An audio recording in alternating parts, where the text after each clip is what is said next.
The signal died at 0347 hours, Universal Standard Time. Not all at once in the way a power grid collapses or a sun flickers out. It was methodical, precise, system by system, colony by colony. 14 human settlements spanning 41 light-years ceased all communication with the external galaxy. The last transmission was not a scream. It was a weather report from New Hebron, Colony 7, Orbital Station Kepler 229. Clear skies. Mild radiation storms expected in the outer belts. Temperature nominal. Then nothing. In the archives of the Pan-Galactic Continuity Commission, this event was catalogued as Incident Whisper 114. Within 6 hours, it became a crisis designation. Within 18, it became an existential question. Kale Orvanos first saw the silence mapped across three-dimensional space in the Commission's Central Analysis Chamber. The holographic display showed the affected region as a sphere of darkness cut from the galaxy's luminous web of communication traffic. Around it, billions of signals continued their eternal chatter. Trade coordinates, scientific data, entertainment streams, the soft background noise of civilized space. Inside the sphere, void. 14 systems, Administrator Quothrex said. The Thurlian's voice was a chorus. 7 individual consciousnesses speaking in unsettling harmony. 8,200,000,000 human inhabitants, no distress signals, no emergency beacons, no explanation. Kale studied the dark sphere. His species, the Velkari, possessed bifurcated vision. One eye saw light, the other thermal patterns. To him, the silence appeared not as darkness but as absence, a hole where warmth should be. Equipment failure, he asked, though he already knew the answer. Simultaneous across 14 systems.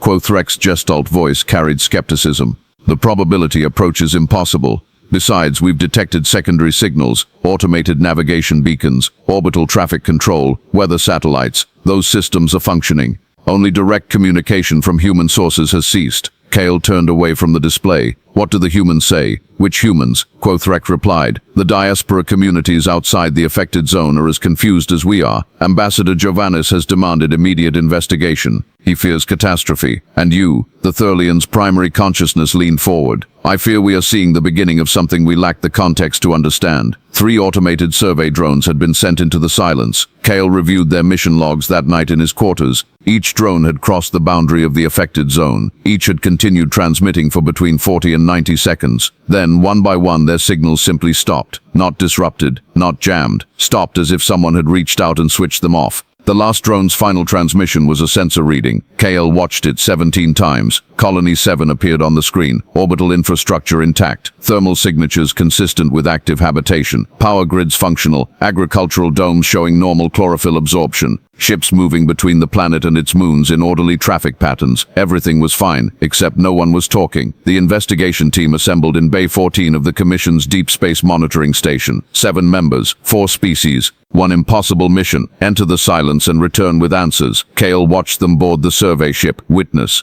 Chief Engineer Hullix Dern, a Kryn whose species had evolved in the crushing gravity of a super-Earth, moved with the careful economy of someone who had learned to work inside fragile systems. Archivist Eli Thaspen, young and Aethrin, carried data cores containing 10,000 years of precedent cases. 2 xenobiologists, 1 systems analyst, 1 cultural liaison, and Dr. Shen Miravis. The human woman stood apart from the others, staring through the bay's observation window at the stars. She had left human space 30 years ago to study comparative cognition across species. She had not been there when the silence fell. She had not heard the last transmissions. Her homeworld, New Karim, was now inside the dark sphere. Kale approached carefully. Dr. Miravis, are you prepared? She did not turn. Do you know what humans call the worst silence, investigator? Tell me. The silence after someone stops answering. Not the silence of distance. Not the silence of sleep. The silence that means they've chosen not to speak to you anymore. She finally looked at him. Her eyes were human dark, adapted for a yellow sun. That's what this feels like. We'll find them, Kale said, with more confidence than he felt. I know we will. Miravis picked up her equipment case. I'm afraid of what they'll tell us when we do. The Witness crossed the boundary 48 hours later. Kale stood on the bridge beside Captain Vren, a methodical Quellan who had piloted survey missions for 60 years. The moment of crossing was marked by nothing. No flash, no transition, no change in the ship's systems. Space looked identical on both sides of the invisible line. Sensors, Kale asked. Reading normally, the systems analyst reported. detecting standard beacon traffic, navigation markers, safety warnings, everything a properly maintained colonial region should have. Can we establish communication with any colony? Negative. Hailing on all standard frequencies. No response. Chief Engineer Dern moved to one of the secondary consoles, his thick fingers surprisingly delicate on the controls. Investigator, look at this. Kale crossed the bridge.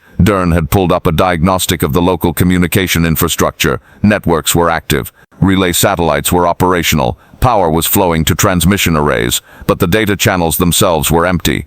It's like walking into a house where all the lights are on and the doors are unlocked. Dern said slowly, but nobody's home, and the phone is off the hook. Not broken. Off the hook. Deliberately.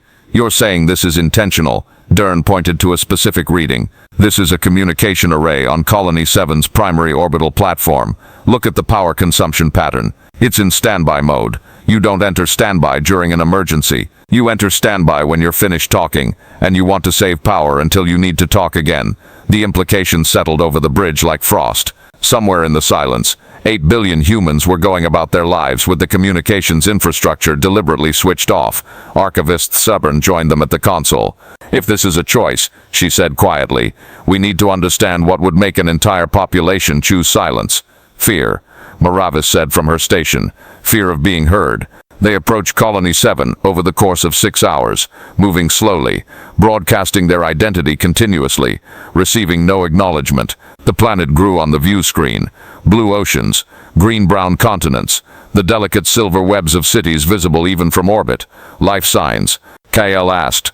Reading consistent with reported population, the xenobiologist confirmed. Approximately 2 billion inhabitants on the primary world. Thermal signatures match active urban centers. Atmospheric composition indicates ongoing industrial activity. Agricultural production nominal. Investigator, these colonies are thriving. Kyle felt his thermal eye twitch, an involuntary response to cognitive stress. Then why won't they talk to us? The answer came from an unexpected source. They detected the buoy when they were 4 light minutes from Colony 7. It was small, automated, broadcasting on a tight beam directly toward their ship. Not a general warning, a specific message triggered by their approach. Play it, Kyle ordered. The voice that emerged from the speakers was human, female, artificially calm in the way of pre-recorded emergency messages. To any vessels entering the Whisper Quarantine Zone, you are in extreme danger. Do not proceed. Do not attempt communication with any colony world. Do not activate your faster-than-light communication systems. The threat is not physical. It cannot be detected by conventional sensors. It spreads through sapient consciousness via complex information exchange. We are containing it. We will continue to contain it. You are safe only if you remain outside this boundary. Please leave. Please do not make us explain why. The knowing itself is dangerous. The message ended. The bridge was silent for 17 seconds. Then Administrator Quothrek's voice came through on the Ansible link from the commission station. Investigator Orvanos. What in the name of reason was that? Kale did not answer immediately. He was watching Dr. Maravis. The human woman had gone pale. Her hands were shaking. Maravis, he asked gently. It spreads through consciousness, she whispered. Through complex information exchange. They're not hiding from something out there. She looked up at him, and Kale saw tears forming in her human eyes. They're hiding something inside. Something they found. Something they know. And they're protecting us from it. Archivist the Spin was already moving, calling up historical files on her portable console. Investigator, I need to show you something. The briefing room of the witness was too small for the weight of what the Spin had discovered. She projected 3 case files onto the main display, each one marked with the Commission's highest historical classification. The Varath collapse. 8,000 years ago, the Spin began. Galactic Survey found an entire species gone silent over the course of 2 weeks. When contact was finally established, the survivors described it as the sharing sickness. Every time they communicated, they experienced the accumulated emotional state of everyone they were connected to. The psychological feedback loop destroyed their civilization. She advanced to the next file. The Krell diaspora, 3,000 years ago. A spacefaring species that suddenly fragmented into isolated colonies that refused all contact with each other. Their last coherent message said, "We have learned too much. Communication is poison. Silence is survival." The third file appeared. The Threshold event, 900 years ago. An entire sector went dark for 60 years. When communication resumed, the surviving populations had regressed technologically and refused to explain what happened. They called it the joining that unjoins. All references to it were systematically purged from their records. Ketil felt something cold move through his chest. "You're saying this has happened before?" 3 documented cases, the spin confirmed. Possibly more that were never properly investigated or were attributed to other causes. Each time the pattern is the same. Advanced civilizations, sudden communication cessation, survivors who refuse to explain, and references to some kind of cognitive threat that spreads through information exchange. But none of those species survived intact, Dr. Miravis said. The Varath collapsed. The Krell fragmented. The threshold civilizations regressed. Humanity, she gestured to the viewport, toward the thriving colonies below. We're still here, still functioning, still maintaining complex civilization. What's different? Maybe humans can resist it, Captain Vren suggested. Or maybe, Kale said slowly, they've found a way to coexist with it. They received permission to make direct contact 41 hours after entering the quarantine zone. Not through normal communication channels, through a single-use laser transmission from the surface of Colony 7, precisely targeted at the witness. Text only, no carrier signal that could propagate through FTL comms. The message was coordinates and a time 0600 hours, landing pad Theta 9, Colony 7's northern continent, settlement Brightwater. "We'll take a shuttle," Kale said. "Small team, Miravis, Dern, Thaspin and myself. Is that wise?" Quothrex asked via Ansible. "We still don't understand the threat. If they wanted to harm us, they could have done it by now," Kale replied. "Whatever is happening here, they're giving us a chance to understand." The shuttle descended through morning clouds. Brightwater appeared below, a settlement of perhaps 50,000, buildings that mixed human architectural aesthetics with practical colonial design.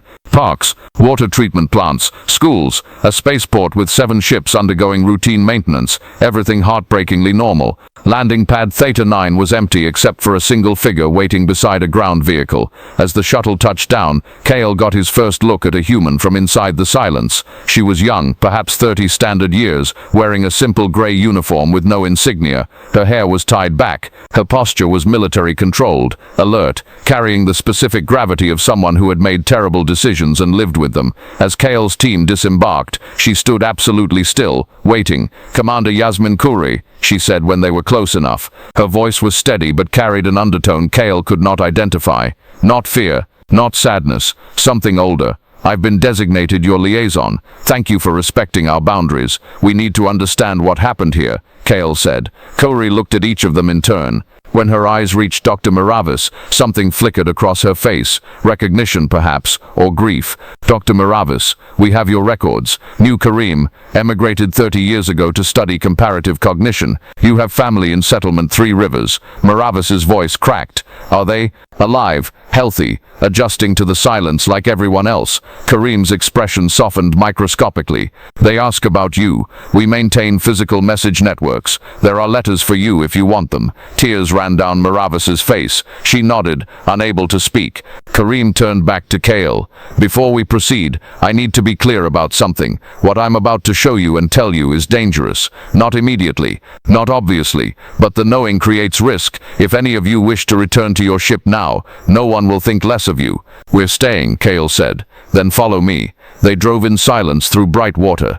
Kale watched human civilians going about their morning routines, children walking to school, adults commuting to work, merchants opening shops. Every face carried that same quality he had seen in Khoury, a kind of quiet weight, a seriousness that seemed universal. They did not use electronic devices, no personal communication units, no public displays. Kyle saw people carrying paper books, writing on physical tablets, speaking face-to-face in parks and on street corners. It was like observing a pre-digital civilization that happened to have spacecraft. "You've adapted," the spin observed. "We've had to," Khoury replied. "The first 6 months were chaos. Imagine 8 billion people suddenly cut off from all digital communication networks simultaneously. The panic was significant, but humans are good at adapting. We've built new systems, slower, more deliberate, but functional." She pulled the vehicle into an underground facility. The entrance was guarded but not heavily. The guards nodded to Khoury as they passed. "Where are you taking us?" Dern asked. "To talk to someone who can explain better than I can,"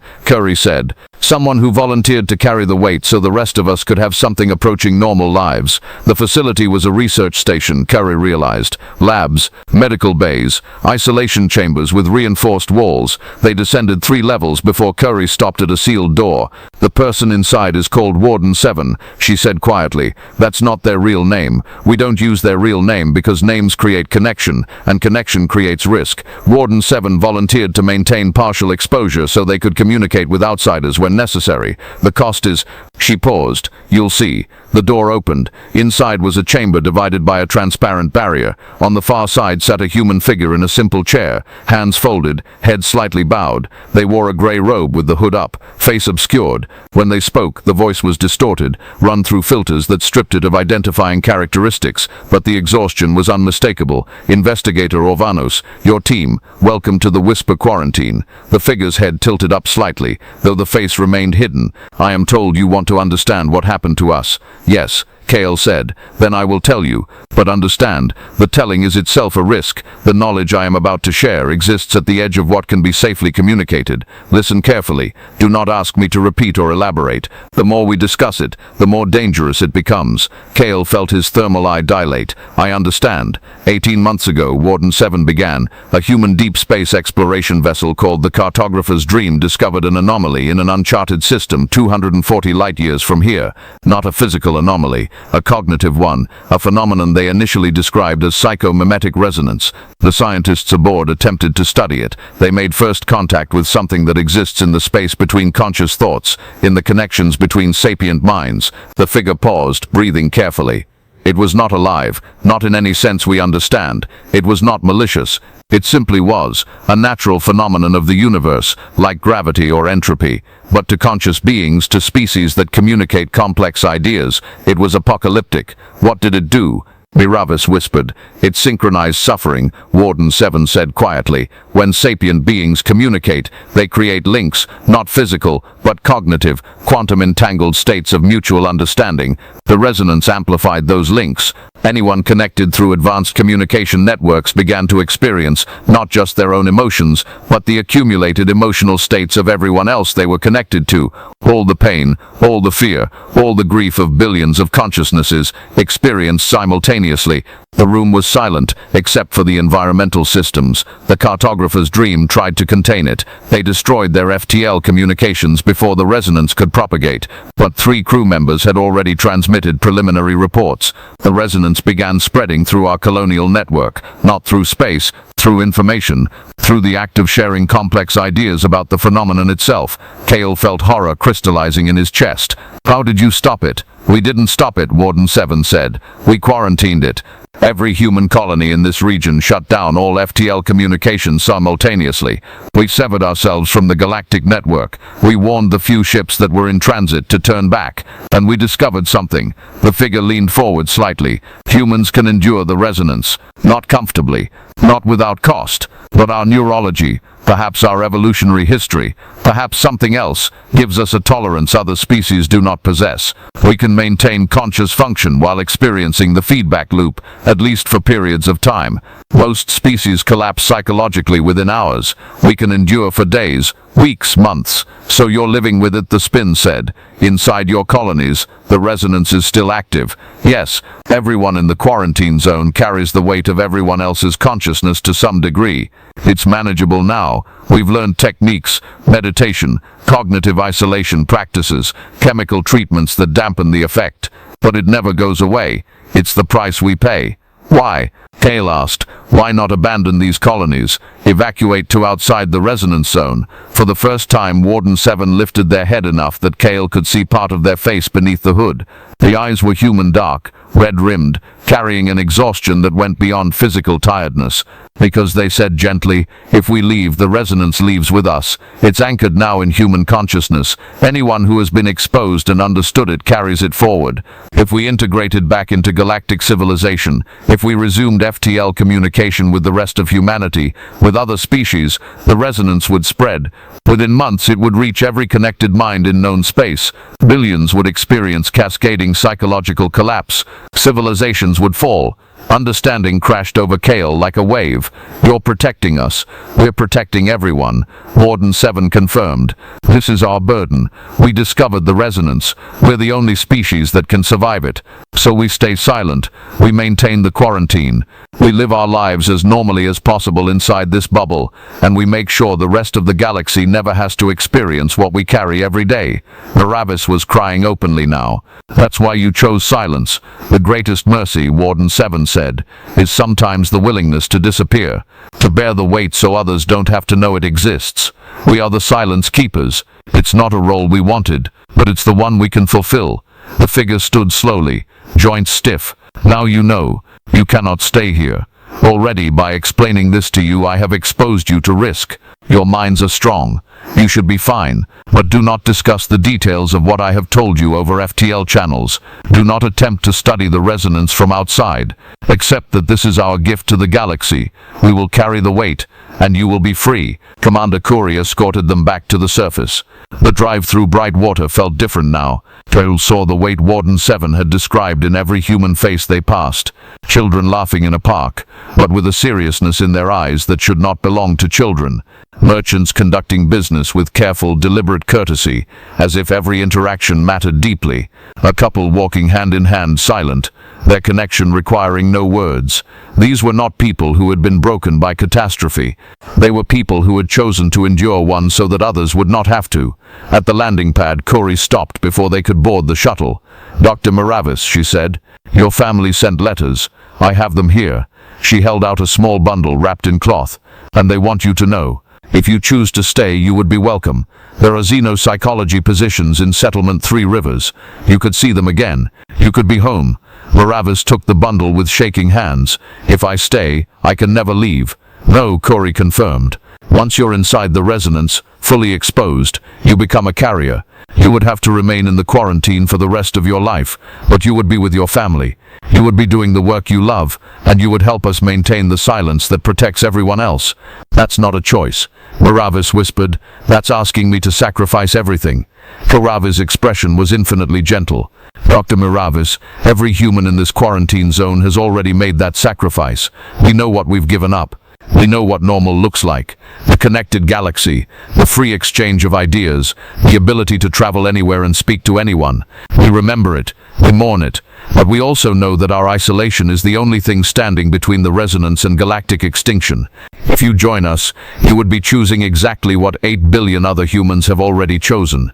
You wouldn't be alone in your sacrifice. You would be one of us. Kyle watched Miravis hold the bundle of letters against her chest, watched her look back toward the settlement where her family lived, just 20 kilometers away. So close, so unreachable unless she crossed a line she could never uncross. I need time to decide, Miravis said finally. Of course, Kuri replied. We'll be here. We're not going anywhere. The return journey to the witness passed in numb silence. Keller filed his initial report to Administrator Quothrex via text-only transmission, carefully omitting any detailed explanation of the resonance. Warden 7's warning echoed in his mind.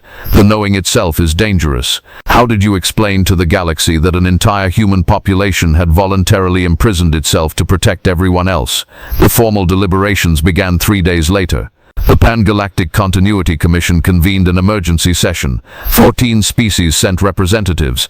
Ambassador Trell Giovannis, representing the external human diaspora, demanded answers, explanations, options. Kale presented his findings in the sparsest possible terms. The human colonies are intact and functional. They have encountered a cognitive hazard that spreads through complex communication. They possess unique resistance that allows them to survive exposure.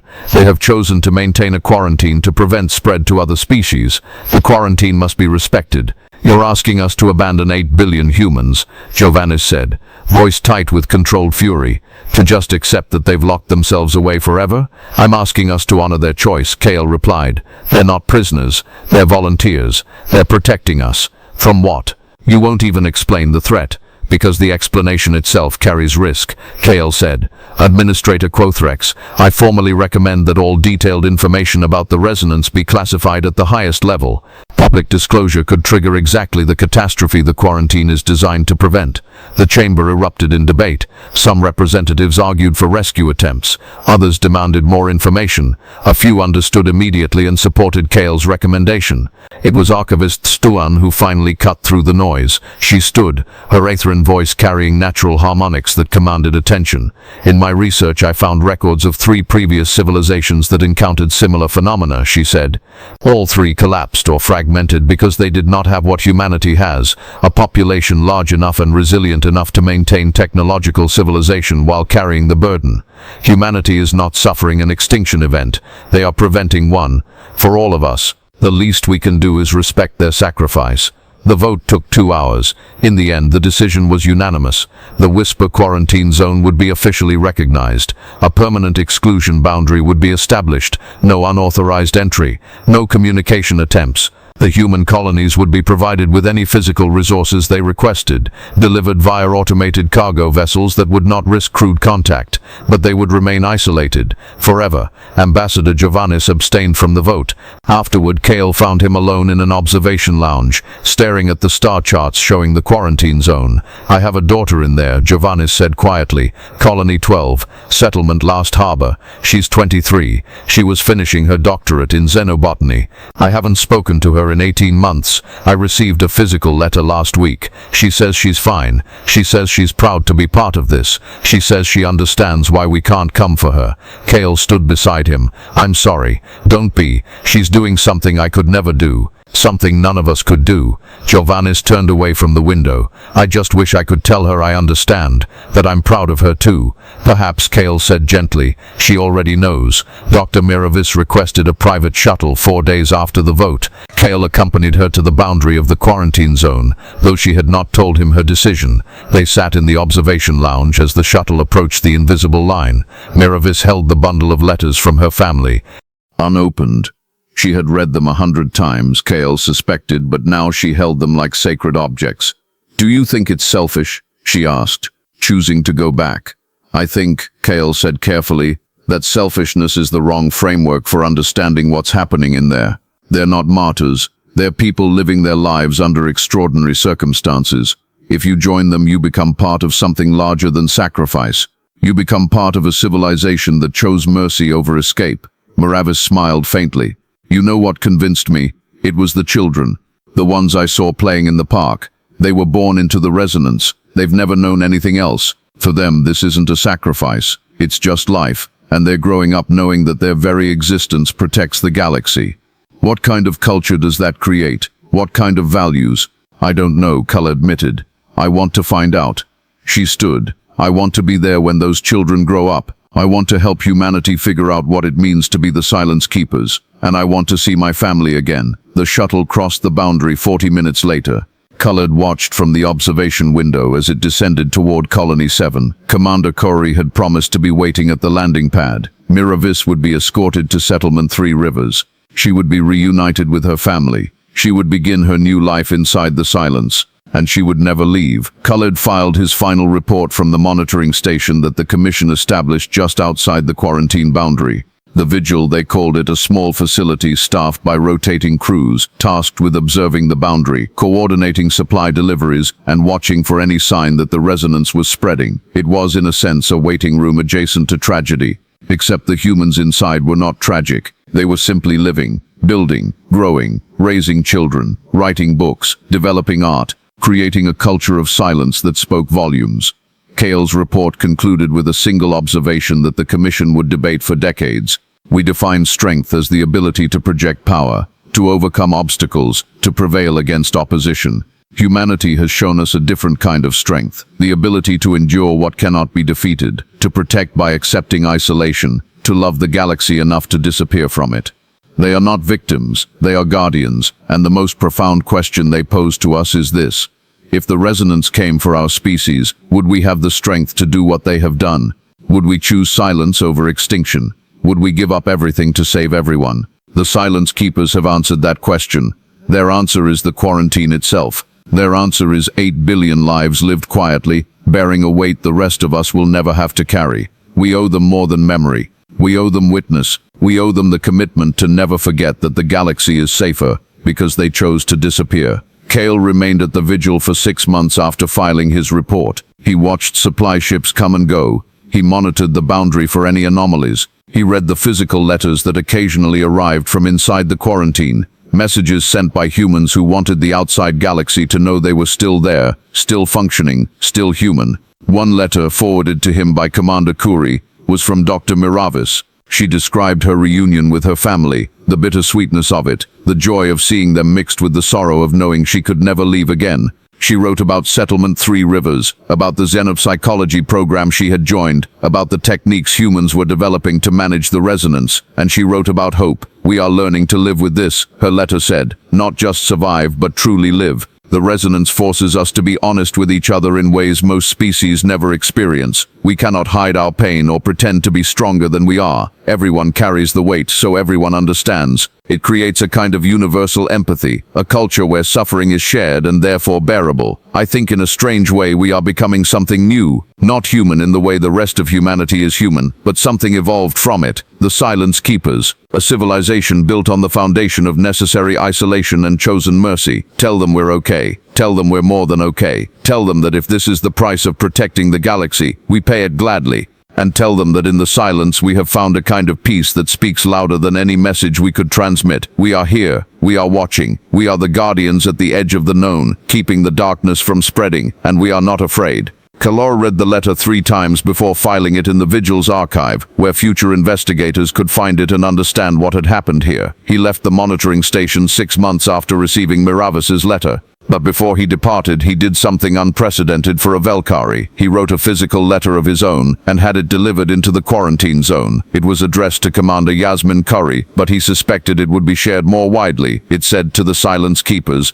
"The galaxy continues its eternal conversation. Billions of signals cross the darkness every second, carrying trade, art, science, and the mundane chatter of civilized space. We are loud and connected and free, but we are not unaware. There is a silence at the edge of known space where 8 billion humans have chosen to disappear so that the rest of us can remain loud. There is a weight being carried that we will never feel, a burden accepted so we can continue living unburdened. We cannot thank you in the ways that matter, through shared celebration, through presence, through the simple act of conversation. But we can witness, we can remember, we can ensure that your sacrifice is never forgotten or diminished. You are not ghosts. You are not the dead. You are the living guardians of something precious, the peace of mind that allows the rest of us to sleep safely, speak freely, and face the universe without knowing the depths of the darkness you have seen and chosen to contain. In the ancient traditions of my species, we have a word, Thalamir. It means the quiet strength of those who stand watch while others dream. You are Thalamir, all of you. The galaxy is safer because you are silent, and we will honor that silence by living the lives you have protected. Thank you." Years would pass, the quarantine would hold, supply deliveries would continue, the human colonies inside the silence would grow, evolve, develop their unique culture of enforced honesty and shared burden. Children would be born who never knew any other life. Historians would write about the Whisper Quarantine as either tragedy or triumph, depending on their philosophical frameworks. But in the quiet places of the galaxy, in the archives and memory cores and oral traditions of a dozen species, a story would persist. There is a silence in human space. It is not empty. It is full of 8 billion voices that chose not to speak so that everyone else could keep talking. It is the sound of mercy practiced at civilizational scale. It is proof that strength sometimes means standing still, that power sometimes means restraint, and that the deepest form of love is the willingness to disappear for the sake of those you will never see again. The Silence Keepers keep their watch. The galaxy continues its conversation. And at the boundary between the two, a small monitoring station called the Vigil maintains its patient observation, bearing witness to the most profound act of collective sacrifice in recorded history. In the silence there is no sound, but if you listen carefully, if you quiet your mind and open your heart, you can almost hear what they are saying. We are here. We chose this, and we do not regret it. You are safe. You are loved. You are worth protecting. Remember us not with sadness, but with gratitude. And if the darkness ever comes for you, remember what we have shown you, that the strongest walls are sometimes built from absence, that the greatest shields are sometimes made from silence. and that the most powerful weapon a civilization can wield is the willingness to bear weight so others will never have to. We are the silence keepers, and our watch continues. The signal from the quarantine zone continues to transmit nothing at all. The colonies thrive in their isolation. Humanity endures what no other species could, and in the connected galaxy beyond, 8 billion voices speak freely, never knowing how close they came to losing the ability to speak at all. But somewhere in the archives, in the quiet places where memory is kept safe, the story waits. The story of the day humanity chose mercy over escape, silence over safety, and the burden of protection over the freedom of speech. And though the humans inside the quarantine will never hear the gratitude of those they protect, it exists nonetheless. Carried in the songs and stories of a dozen species, passed from generation to generation, a reminder that strength takes many forms, and that sometimes the greatest heroes are the ones who choose to disappear. The watch continues. The silence holds. And the galaxy, loud and bright and gloriously alive, continues its eternal conversation, protected by the quiet guardians who chose to stop speaking so everyone else could keep talking forever. If you found meaning in this story of sacrifice and silence, of mercy practiced at impossible scale, then perhaps you'll want to explore what other human colonies exist beyond the known boundaries of space, colonies that chose different paths when facing the impossible. The next story in our archive waits for you, and it asks a question the silence keepers never had to answer. What happens when humanity cannot afford to disappear? When silence is not an option and the only choice left is to stand and be seen? That story begins tomorrow. Until then, remember the watch, remember the silence, and remember that somewhere 8 billion humans carry a weight so you will never have to.